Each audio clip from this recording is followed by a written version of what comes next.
Well, today's show theme came up while I was in the parking lot just outside of these studios. And I was standing with my coordinator, Julie, and my co-host, Trifina, and we were talking about some personal struggles that we were facing. And one of them was contentment. What does it mean to be content? Why are we not satisfied with what we have or who we are? Why are we in a constant state of comparing ourselves with others or wishing we had a different life? Why do we have a hard time accepting ourselves as is and valuing and celebrating the opportunities and experiences we've had? So, how and why should we choose contentment? What would that look like in our relationships, in our purchases, in our giving, in the way we live? So this show is really for me because I struggle with this sometimes and it's exhausting. So let's stop comparing and choose to be content. Can you help me? Well, let's discover just how to do that. You are seen, you are heard, you are loved by God. You're not alone, you're fully known, you are loved by God. Welcome back. And what an easy topic it is today. Woo! Full of joy, happiness, and contentment. Welcome back to our special guest, Erin Oxford. I don't even know if are you a new special guest because you've been here before, but you are. Once before. Once before. Yeah, now a regular. You're a regular. Erin Oxford, Executive Director and Pastor, the Dale Ministries. Can you just tell us just quickly what Dale Ministries is and does? Yes. So the Dale Ministries is a community organization and church located in the west end of Toronto in a neighborhood called Parkdale. And we welcome all people while making intentional space for those who are typically kept at the margins. And so the majority of our community, we're dealing with things like being underhoused or precariously housed, mental health challenges, addiction, but those are all things that each of us struggles with in different ways, and so we're recognizing our common humanity and learning to be community together. Well, we so appreciate that you're here. Thank you. And that you're spending time with us today. And our co-host, Trifina Peramala Gagnon. Hey. Hey. Podcaster and speaker. Welcome. Thank you. Sanait Lichmar, registered psychotherapist and speaker. Thank you. Welcome back. Thank you. And Cheryl Nemhard, speaker, author, and justice advocate. Hey. Good to have you back. Good to be here. So, let's start off really dive in. All right. Why are we discontent and what are we discontent with? So I said it earlier in the show, I've struggled with this. Yeah. But let's sort of give a sort of overview and context that it seems like we are discontent. It seems like in the numbers that we're seeing, people are not happy. Happiness is at an all-time low. I've been seeing in some of the research. Why are we discontent? I think it's because we live it in a fix-it, consumerism, capitalist, I want it all culture. And we have to recognize that it's like the society that we live in and the culture that we're a part of, which is why it's hard to be content. It is. I think we're constantly taking in content, whether it's social media or just ads of things that we can purchase or the way other people live their lives. Yep. And I don't want to just throw social media under the bus in that way, because there is a lot of beauty that comes out of it. But yeah, I think we are constantly taking in stuff that just allows us to compare. I also think, though, that it's not just what we're taking in, it's part of how we were raised. It's part of how our culture has permeated us. Growing up, it was okay, so one day you're gonna have a house, you're gonna have 2 cars, you're gonna have you just had all these ideals of what life was gonna look like. And let's be honest, our economic state doesn't look like that right now. But I'm still constantly striving for what I thought I should have. Yeah. Also, we have this beautiful culture of a growth mindset where I'm always trying to teach my kids, right? I'm I want you to grow, I want you to do better, I want you to mistakes are not problems, they're just things you're trying out. And I have somehow internalized that in a negative way where, everything I do now, I can do better. And I'm constantly rehashing conversations I had, or I'm gonna go home tonight and I'm gonna rehash this conversation. Yeah. What could I have said differently? And I'm always trying to improve. And we're evolving beings.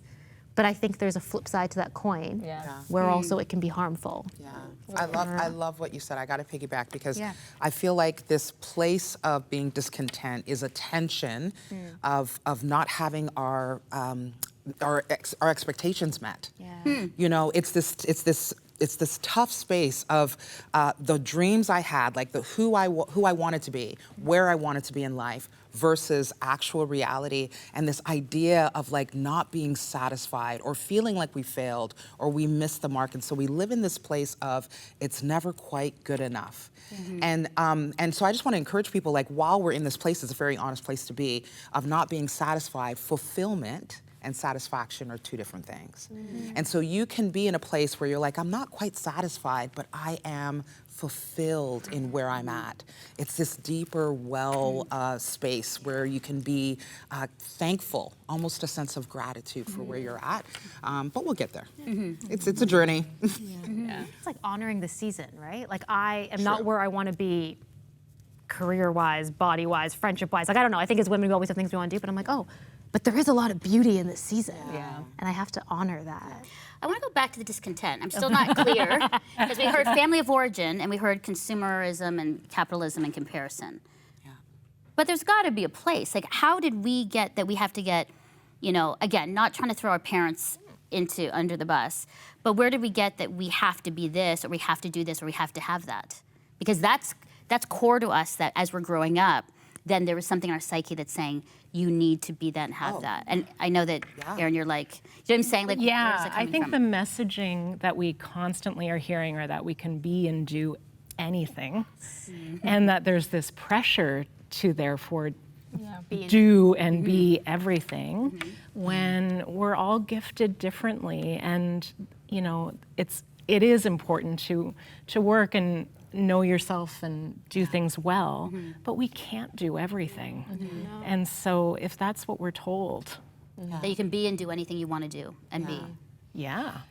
Not always healthy, it's a lot of kind of dangerous. And then there's even this thought of like, nothing bad could ever happen to me. I'm gonna be well and happy and whole, and everything's gonna be shiny in Barbie land. And so when life storms come, we're not, we're thrown, you know, there's not enough anchor, there's not enough groundedness in our thinking, in reality. We're not, I don't wanna say we're not grounded in reality, but there is a sense of like, we have a dream that we hold so fiercely to. Okay, and so is it family, is it church, is it friends, is it community? What is speaking into us that we're taking, holding, and then saying, I need to live up to that standard? I think it goes back to a previous episode we did on belonging, because like if not being content is cultural, when you are content, it's countercultural. So you're going against the status quo. And when you go against the status quo, you threaten your ability to belong and to fit into the social groups that you're a part of. And so content is countercultural. It's almost like a dangerous space to be in, you know, because then people are gonna look at you as lazy, unmotivated, you know, you don't strive, you're just, you know, you're just okay with just being normal. And we frown upon that. That's so interesting, because even think of how many times you ask someone, how are you? And they're like, oh, I'm busy. And you revere that, right? It's like, oh, this person's busy, they're hustling, they're getting stuff done. And I remember after I had kids, I was having a conversation with a girlfriend, and I'm like, oh, I just feel like I'm not doing all the things outside of mothering, right? Not that mothering is not an amazing part. And she's like, you just are wanting too much. She's like, you want school, you want this, you want that. She's like, I'm just so happy where I am, because I'm not sitting here thinking I need to be the best at stuff, right? And you're right. And and when you talk about where it came from, like, I think society is constantly feeding us this. We're feeding it to each other, right? When you introduce yourself, you're introducing yourself with your accomplishments. You introduced me as like a speaker and a podcaster, not just like, I'm Trifina, who, you know, I'm Trifina. That's Period. I'm Trifina. That's it, right? Like, we're always trying to add to the words behind our name. Or you grow up with the Barbie dream house, and it's like, oh, so now I'm looking for the physical accolades. Like, let's just dispel it. Like, being busy is not an attribute. It's not part of my identity. And yet this booked and busy, grinded out culture has caused us to be in this place of always reaching, always outdoing, better, more, further. And it robs us of being present. It robs us of gratitude. It robs us of humility, which I feel is like, that's an old-fashioned word now. Just this sense of like, why not me? Why couldn't hardship, or like, why is it just someone else? And so there's a recalibrating of our hearts that I feel like God is calling us to in this conversation. I went through a period in my life where or I'm maybe going through it still, where I stand to experience a lot of loss. And so at one point, the Dale Ministries, what it was previous to this expression, was possibly going to end. My husband, who has a difficult illness, was struggling. My mother at the time was in hospital and had lived there for 13 years. And I felt like I stood to lose everything. And so I had to ask myself, if I don't work at the Dale, if I'm no longer a wife, if I, heaven forbid, am no longer a mother, all of these things, who am I? And I realized I needed to find my value and my identity, as you brought up, in God, in Jesus, right? That is core. And so life is hard. And if you do lose everything for whatever reason, you are still valued. There's a couple layers there, because I think part of what you're saying, and it could be an offshoot, is that first of all, we know that we value productivity, and so our value is based on what we output in productivity. That's right. But the other thing is, you're saying this, are we afraid of the struggle? Are we afraid of the loss? Are we afraid to not be enough? Because then what would that mean? And yet, when you go back to Jesus, it's like, whoa, that was him. I mean, look at his life and what he called us to do in the way, of following him.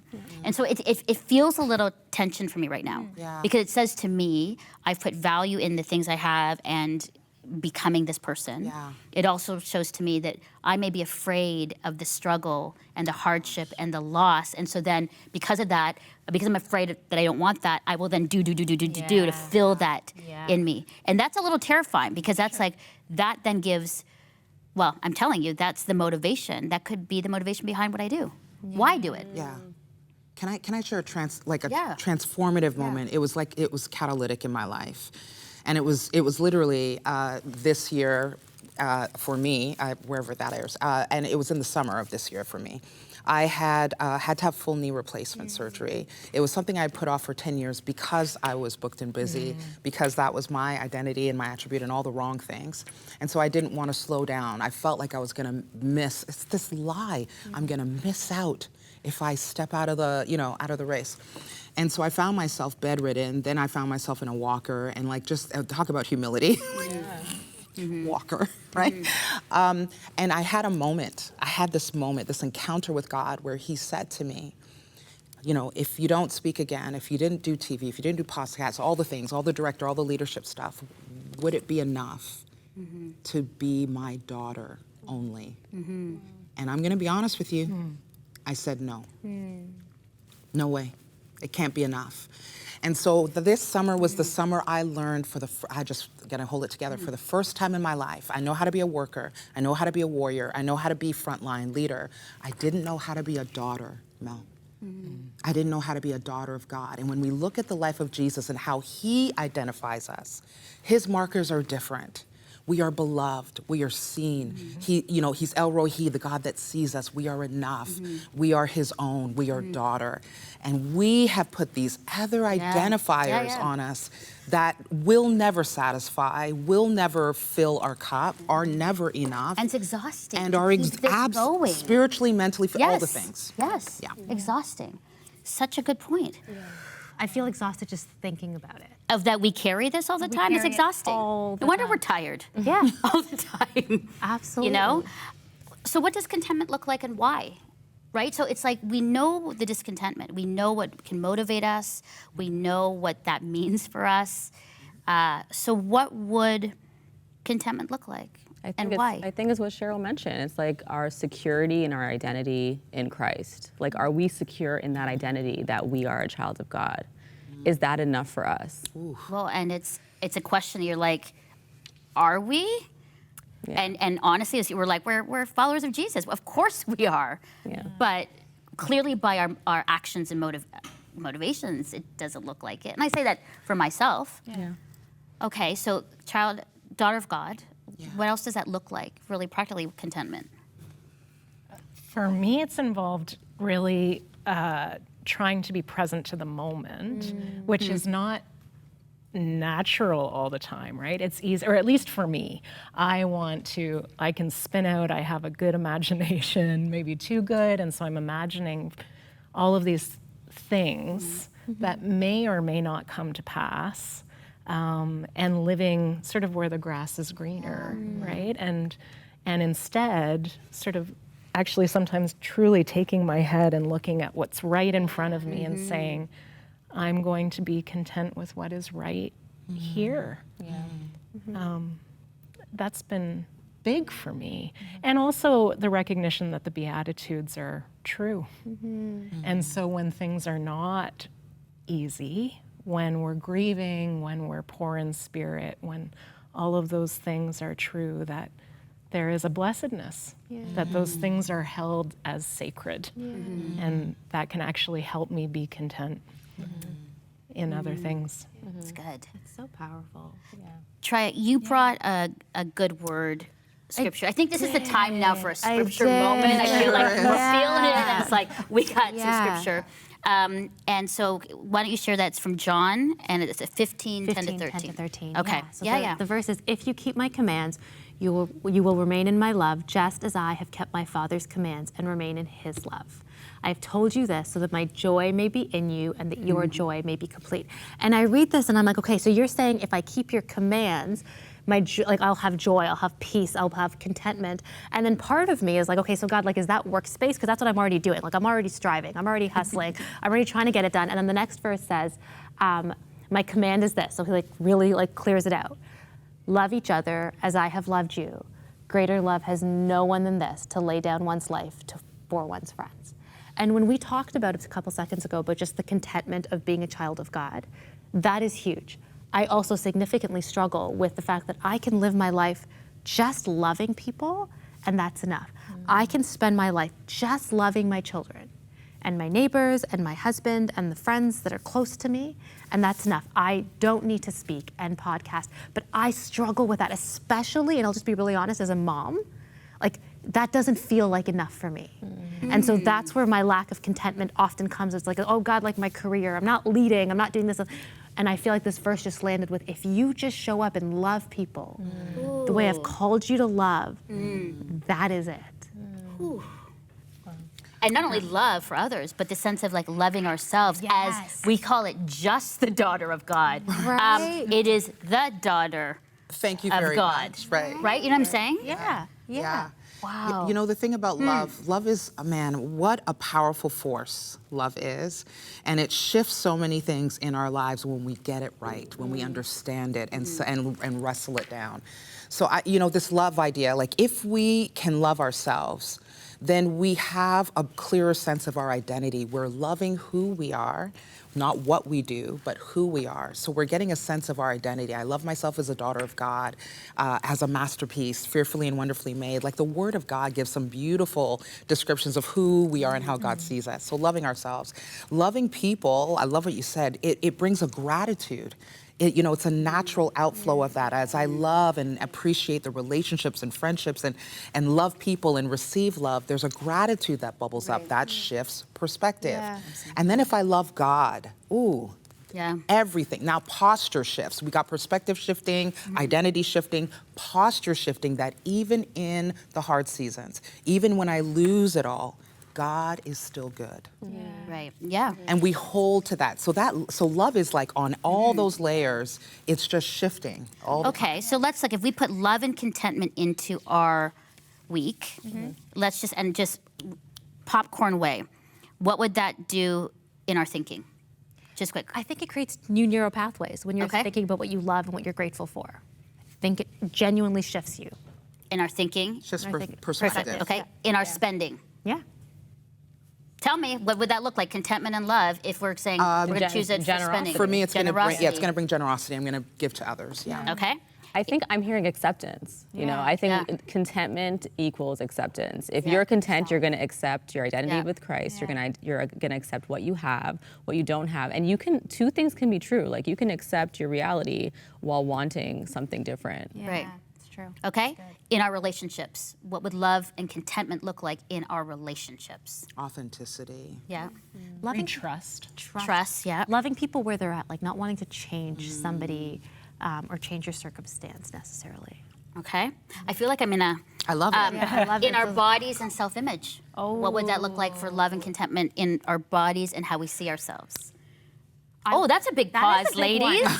Everything else was like boom, boom, boom, and then I go bodies and self-image, and we're all like, oh. Well, we just had this conversation even around shapewear. Like I want I was to just gonna hide. say, no Yeah. more Spanx. Right? It's but like this is that Don't struggle. quote me. What I mean though is, what does that mean when we, with our body, when it's You we look show at up it and go, and you speak life about it. You speak love to it. Like I don't want to be talking about the thighs that are, you know, whatever they feel like to me. contentment with this.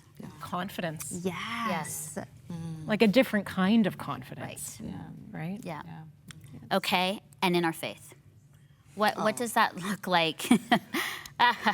Love and contentment within our faith. Trust, ease, peace. Peace. You walk in peace. Groundedness. You're walking in peace. A ground, like an anchoredness. Yeah. Without flying all over the place with every disappointment. Believing that we'll be provided our daily bread.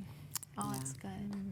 Because in our discontentment, it's like we have to provide our daily right. bread. We have to do this. We have to do that. Right. And there's this Yeah. in the scriptures, why worry? Yeah. That's right. Drives me crazy. Why worry? Yeah. But we do. Yeah. So I think, yeah. God's got you. That I gotta hang on that. That Yeah. contentment looks like deep peace, trusting in the one who truly, Yeah. leads us. Yeah. And I think, we say this and, people are listening going, okay, right. But I think for us, like what would that take for us is that praying every morning, changing the way we're thinking, responding differently, not spending on this. Like what does that look like? Yeah. And I think maybe everything Yeah. in that way, but it's a choosing to change the way we think and see ourselves and not get caught up in the we're not enough, you don't have enough, you need the latest, you need the newest. With also still so much grace to not, Yeah. for ourselves of like not the, I don't want to be that person who's like, oh, I'm not content enough, right? Like realizing it's been ingrained in us from birth and it's going to be a process and a journey to accept our experiences and who we are. Paul said, in every season I find myself in, I'm grateful. I give thanks to God. I thank God for the seasons that are great, the mountain and the valleys. And so I just want to encourage people to hold that heart of gratitude, even when it's not what you dreamed. Yeah. Hold that. So through this whole conversation, there's been so much about, I come in with like contentment and I'm hearing generosity and gratitude and love And identity. and confidence and identity and all those things. And we have that. I mean, I think that comes in with community, in our faith, in really leaning into Jesus and like, are you enough for me? And if not, then I need to do some hard, deep heart work that says, oh, I've been relying too much on and to fill the void or the emptiness of me. So Jesus, what does that mean to fill me with you and Now, your truths? I got a question for you. Sure. How are you doing on this journey of contentment? 7 out of 10. I say sometimes I'm there. I feel very content in my life and what I have. And then there's times where I move over. I'm like, oh, if only I was, thinner, and only if I was more, successful in this area. And I have to really, really train myself to not go there and to kind of look and say, you know what? I am enough. This is good. So thank you for asking me that. And in that, the segue is perfect for the question for us and for our viewer this week is, what is one area in your life that you can choose contentment? Don't want to overload everybody, but it's just the one area that you can say, is it body? Is it spending? Is it my faith? Is it my relationships? Where is that one place that you can choose contentment? And maybe when I see you guys on the street next time, I'm going to ask you. Or the parking lot. Or the parking lot. Where is that in your life that you can choose contentment? So good. Yeah, so thank you. Thank you for this. It's hard. It's the hard work. It's the struggle. But it's good because we don't want to be women who are always discontent and always wanting more and never letting God be the one who provides our daily bread. Yeah. And some of our greatest teachers are those who are who have very little. And so to learn how to be grateful can happen by being in proximity to them. I love that. Thank you for the good work you do. Yeah. Erin, we really appreciate the good and hard work that you do and the learnings that you bring from the people that you're present with to us. It's really very grateful. Well, thank you all also for this really inspiring conversation. Trifina, Sinai, Cheryl, thank you. I have a lot to take away. I really, really appreciate that. And again, Erin, thank you so much for spending this time with you. And if you'd like more information about the show and these amazing people, go to seehearlove.com. Our blogs, resources, past episodes, it's all there.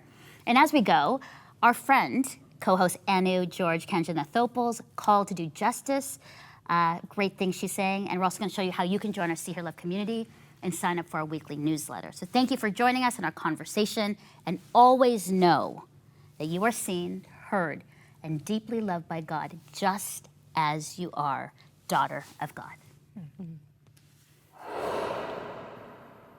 I had the wonderful opportunity to river raft up the Nile. Well, wonderful is a strong word. The word I'm looking for is terrifying.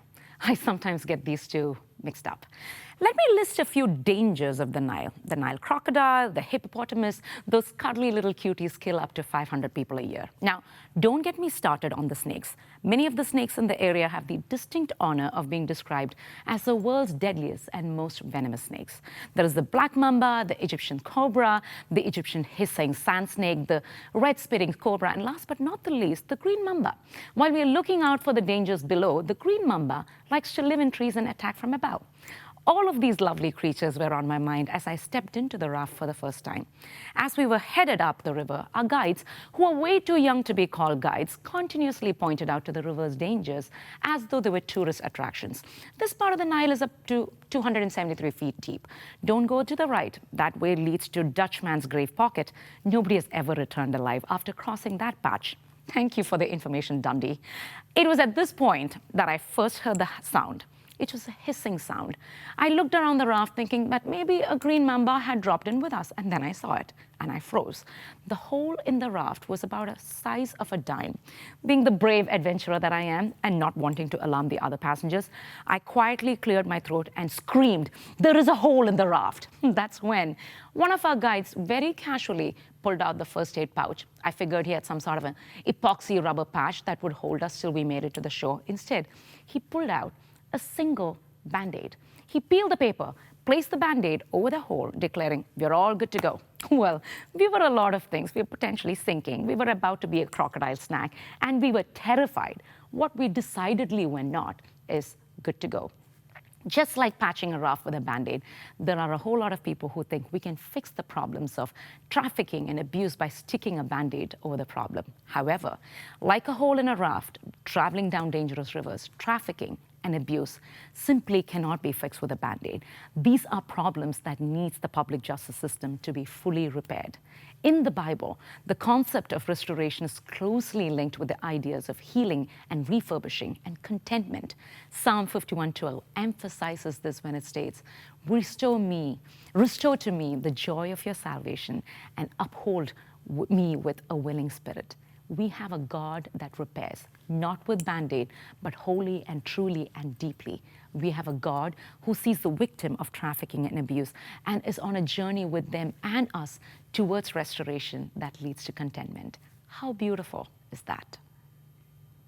Join the host of See Hear Love, Melinda Estabrooks, as she invites women from across Canada to share their stories and lived experiences, their journeys of faith, their challenges and wisdom, and to create a place of belonging, community, and where women come together to know they are seen, heard, and deeply loved by God. Every one of you here is just like a miracle. It's so important to be with people that encourage you. Visit our website at seehearlove.com. Don't forget to subscribe to our newsletter for even more content. See Hear Love thanks our partners who make this show possible. Thank you for your ongoing support of Crossroads, a supporter-funded nonprofit organization and member of the Canadian Centre for Christian Charities. Thanks to faithful people like you, we are able to continue producing See Hear Love. You can write to Crossroads, P.O. Box 5100, Burlington, Ontario, L7R 4M2, or visit crossroads.ca to learn more about our programs.